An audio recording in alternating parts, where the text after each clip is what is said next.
कलाम पाक के बारे में 101 बुनियादी सवालात।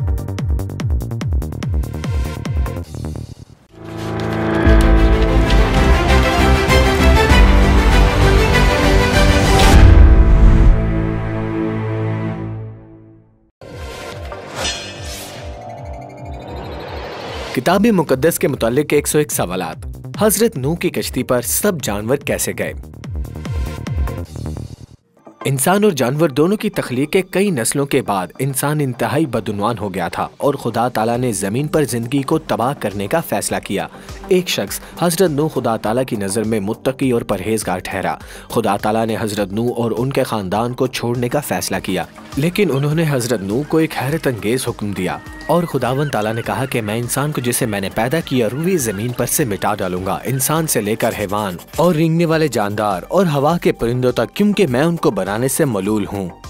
लेकिन फिर खुदा ताला ने हजरत नूह को हुक्म किया कि वो किस तरह उनकी हिफाजत करेंगे और जमीन को दोबारा आबाद करेंगे। पर तेरे साथ मैं अपना अहद कायम करूंगा और तू कश्ती में जाना और जानवरों की हर किस्म में से दो दो अपने साथ कश्ती में ले लेना कि वो तेरे साथ जीते बचें। वो नरो मादा हों और परिंदों की हर किस्म में से और चरिंदों की हर किस्म में से और जमीन पर रेंगने वालों की हर किस्म में से दो दो तेरे पास आएं ताकि वो जीते बचें। शक करने वालों की तरफ से उठाए जाने वाले सवालात ये हैं कि हजरत नूह ने कश्ती पर तमाम जानवरों को कैसे जमा किया। ये इतनी बड़ी हो सकती है। किताब मुकद्दस हमें कश्ती की तामीर के बारे में कुछ तफसीलात फराहम करती है। कश्ती के 3 हिस्से थे और पैदाइश के बाब 6 आयत 15 के मुताबिक कश्ती की पैमाइश 300 से 50 से 30 फुट थी, जो तकरीबन 459 से 75 से 44 फुट यानी 1.54 मिलियन क्यूबिक फुट बनती है। इसका रकबा 340 सेमी ट्रक्स के बराबर था, जो 6 लेन चौड़े और 8.5 मील लंबे होंगे। पैदाइश के 7वें बाब में आयत नंबर 2 से 3 तक खुदा ताला ने हजरत नूह को हुक्म दिया है कि वो पाक जानवरों के साथ जोड़े लें जो मुमकिन तौर पर कुर्बानी के लिए हों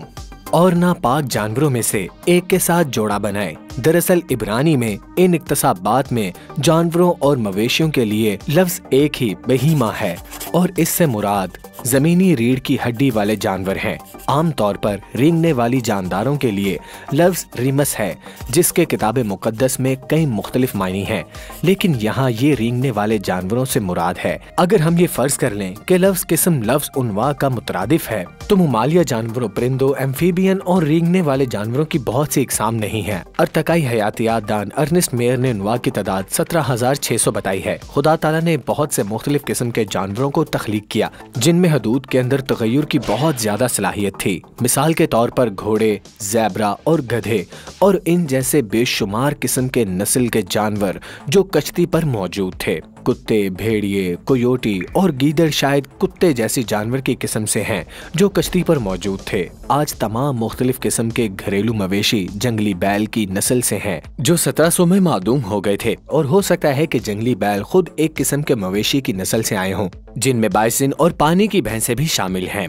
ज्यादातर मामलात में इन इकसाम को एक खास असल किस्म से ताल्लुक रखने वाले आज इसके अंदर इकट्ठा किया जाएगा, जिसे दर्जा बंदी के माहिर जीन्स कहते हैं। अगर आप 8000 नस्लों को लें जिनमें मादूम होने वाले जानवर भी शामिल हैं, तो कश्ती पर 16 से 25,000 जानवर हो सकते हैं। इसके अलावा ये भी इम्कान है कि खुदा ताला हजरत नूह के पास नौज़ायदा या नाबालिग जानवर लाए जो बालिगों के मुकाबले में नुमाया तौर पर छोटे होंगे। इस तरह वो ज्यादा जानवरों को फिट करने के काबिल हो जाएंगे। कुछ लोग ये सवाल भी उठाएंगे कि तमाम बड़े डायनासोर कश्ती पर कैसे फिट हुए। अगर हम सबसे बड़े ग्रुप का जायजा लें, जैसे फली खाने वाले पौधे, तो मुमकिन तौर पर सिर्फ 12 मजबूती से कायम जायजा मौजूद हैं। अगर आप तमाम 668 डायनासोर नस्लों को लें, तो सिर्फ 106 का वजन मुकम्मल तौर पर बढ़ने पर 10 टन से ज्यादा होगा।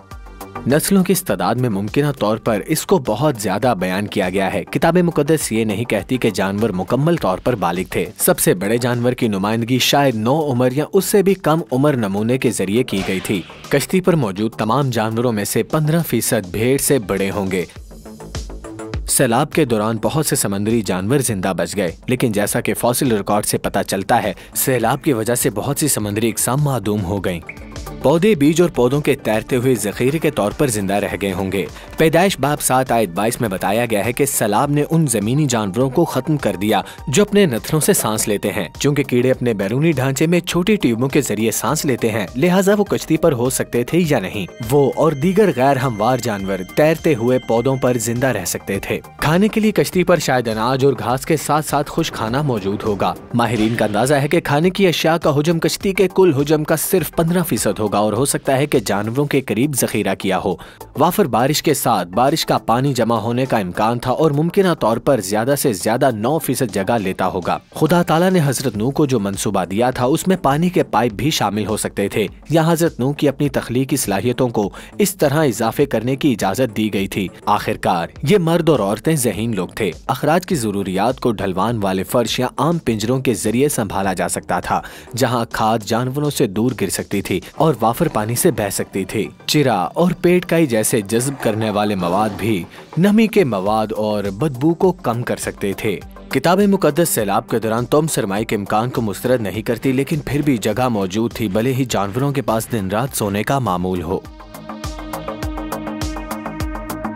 जनाब मसीह ने खुद हजरत नूह के बारे में कलाम किया और फरमाया कि उनकी वापसी पर हालात वही होंगे जो हजरत नूह के दौर में थे। जनाब मसीह और किताब मुकद्दस दोनों ईमान, इखलाकियात, तारीख और साइंस के मामलात पर काबिल एतमाद ज़राए हैं।